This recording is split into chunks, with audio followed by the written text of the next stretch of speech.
Hi lovelies, my name is Jessica and welcome to Makeup Misfit.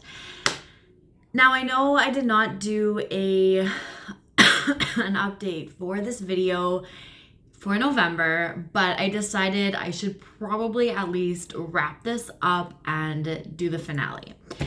Now, if you've been watching, I have been panning the Natasha Denona Pastel palette throughout this year. And of course, by the title of this video, of this project, it's pan that palette in order. So you start with the very first shade and you work your way through it. And I didn't update last month because there was really nothing to show. And unfortunately, we're still kind of in that boat, but I am still very happy and honestly extremely proud of myself for how far I've come in this palette this year.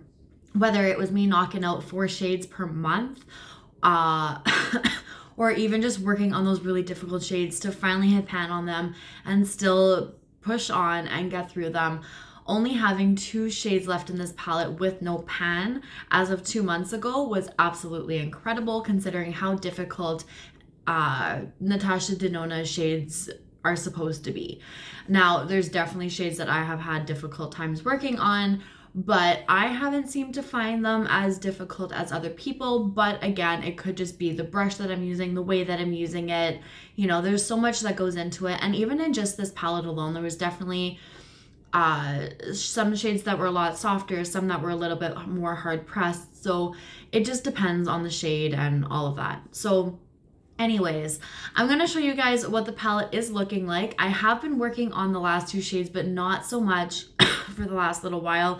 I did actually start to record usages and then I just kind of let that go and just figured I would hit pan when I hit pan, and then didn't really work on it too much. But this is what the palette is looking like. So as you can see, these are the last 2 that needed to have pan. You can definitely see that I've been using the pink because a lot of that fallout has fallen into the green, and you can see that I've been using that green shade a little bit. Again, this was in my inner corner. So let's chat about this one first.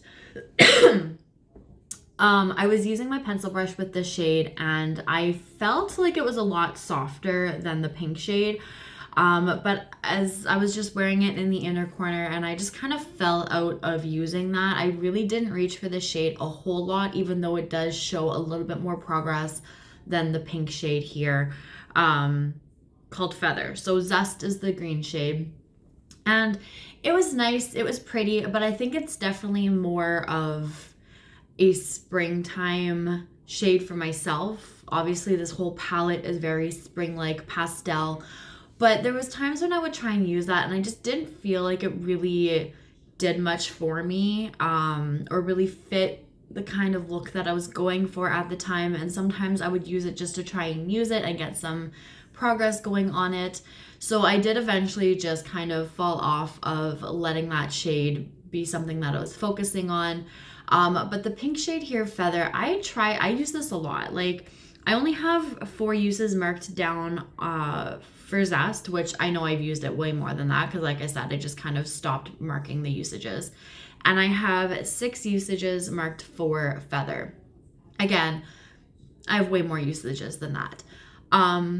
However, I did reach for Feather a lot more than I was using Zest. I was reaching for Feather to put all over my lid instead of using a beige matte shade. I tried setting my lids with this a couple times, did not like it. But I was primarily using this to like blend out the edges of a lot of my looks. And that's kind of where the progress was coming from. Again, you really cannot tell. And I felt like this shadow was a lot more hard pressed than Zest. So I think this shade here, Bellini, this one called Airy, and Feather are probably, at least for me, the harder pressed shadows in this palette. I definitely really enjoyed like working through this, even focusing on just the one shadow at a time and like really giving that shadow the love throughout this whole year. It's been really fun. I have really enjoyed it. I am debating doing this project again next year, so let me know because we are getting very close and I have to pick a palette to be able to do that. So let me know down below if you would like me to do this project again next year. But I think I did so well this year, and last year I kind of fell off of it. I abandoned it. I was trying to pan the Patrick Ta Major Dimensions 1 palette, did not work out very well, so I was a little hesitant about this year, but showing like all of the progress, seeing it all, like seeing how far I've come, the fact that it's Natasha Denona, she's notorious for having difficult shades to pan. I'm like very, very proud of myself in this palette, and just looking at it and seeing all of the pans in here, like of course minus these two, it just looks incredible. These two shades, I do feel like I'm going to try and obviously hit pan in them at some point. Maybe I will pull them into projects later on next year, try and get some usage on them, hit pan on them, and then finally have a completed, fully pan showing palette in one of my Natasha Denona ones. Sorry, I just got distracted by something. So if that makes sense, you guys know what I mean. Also, I do find that a lot of the pink shades in this palette, so there are 4 of them, I really want to focus in. This one's actually got a pink shift in it, the white shimmer with a pink shift.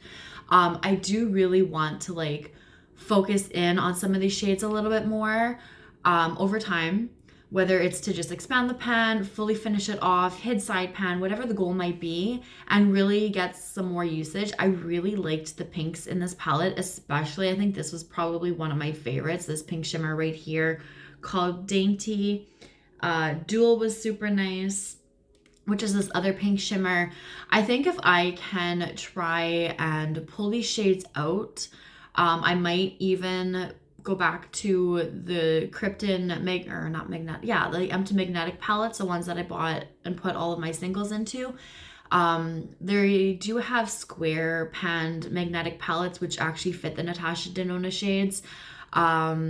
So that's what I might do, is pick up like a 4 or 5 pan or something like that, depending on what they have, pull the pinks in, and even reach into some of my other Natasha Denona shade palettes and like pull shades from there and just kind of create some more color stories and really try and get some more use and love on her shades. I honestly do like Natasha Denona. Like, this might not be my favorite palette, but there's definitely some shades in here, like I said, that I really do enjoy besides these two. This blue teal shimmer Mint Frost was super fun. I really did enjoy that one. I think the only two that I really had not a difficult time. So Bellini was very difficult to pan. It was kind of bubbling in certain areas. It was just, I don't know, I'm assuming the way that my brush was hitting the shade. It was very difficult to break through. But the shade here called Brisk and even Airy, I found that they didn't stick to my lid at all. I would have to build them up, and if I tried to blend them out, they would completely disappear. So I feel like besides these two, and then obviously Bellini, because of how difficult it was to try and hit pan on, this one I might try to expand eventually. But these two I just found like did nothing for me. I would put them on, pack it on, but then if I tried to blend them out, they would just completely disappear. I didn't have a very good time with them. And then this shade here just wasn't my favorite. I don't feel like it really fits into the color story all that well. And on its own, I think it was okay, but looking at it in the palette, it doesn't really like pull me into it at all. But I think I paired these two a few times. I'd have to go back and see the videos and see what I did. And I didn't mind it that way. So if I could like pull this one out, throw it into one of those magnetic palettes, and then pair it with oranges or peaches or something throughout like the fall time or the summertime, I think I would enjoy that one a little bit more. But there's definitely shades in here. It's obviously a companion palette, which is also why I chose this for Pan That palette in order, because it just made more sense to me to focus on one shade at a time, because that's how I would have reached for this anyways. I wasn't going to be doing any cohesive looks unless it was pink, because there was enough of it. Maybe attempted to do like a light teal minty green, but again with this shade and the way that it was and not sticking down to my eye, probably wouldn't have worked out too well. I probably would have just done like a couple very easy duo shimmer looks with the mint greens there. Yeah, I think if I was to pull these out, like mark them down so I know where they came from, put them into a magnetic palette, create little color stories. Sorry. I think I would be able to get a lot more use on this in the future anyways. And like I was saying, that's definitely what I want to do with these two shades. I do want to eventually hit pan and have pan in every single shadow in this palette. I think it would be absolutely lovely to look at later. So hopefully that will happen. I have a few projects coming up next year that, you know, I'm restarting or continuing on with. So there's definitely possibility for that in the future. I'm really excited about it. And again, I am very happy and very, very proud of myself for how far I've come within this palette just alone. Considering how last year I fell off of it, I feel like I've done a really good job. Mini Frost, Bellini, I forgot to mark down the shades or the amount of times it took for me to hit pan in Airy and duets on there that's just covered. Those were like the more difficult shades, I guess. Some of them were shimmers, some of them were mattes, which it really didn't matter. Some shimmers took almost as long as mattes, and some mattes took, we're just gonna put that down before I break it. Some mattes were quicker to hit than shimmers were. So again, there was so many different like types of formulas, I guess, or like denseness of formulas in that palette. But yeah, I'm really, really happy with where I am at with that palette now. So this is the finale of it. Again, let me know if you would like to see this next year. I am leaning towards doing it. I do need to find a palette. I do need to actually take some time. Probably next week I have some time off. I'm going to go through my collection, go through my notes, try and find where I put them and figure out what I want to work on for which projects and this and that again. So that's what I'm going to be doing most of next week. Kind of really focusing in and trying to figure out what next year is going to look like. So let me know down below if you would like to see this. I would like to kind of take a look. I think I'm gonna skip over Natasha Denona. I'm not as fun as this was and as great as this was. I kind of want to focus on some other things. So I don't think I'm gonna pull a Natasha Denona palette in for this project next year. Plus, I think, you know, switching it up is gonna be a little bit more fun than watching another Natasha palette next year. But yeah, let me know your thoughts down below. I thank you guys so much for watching. I really do appreciate it. And I will see you guys all later. Bye.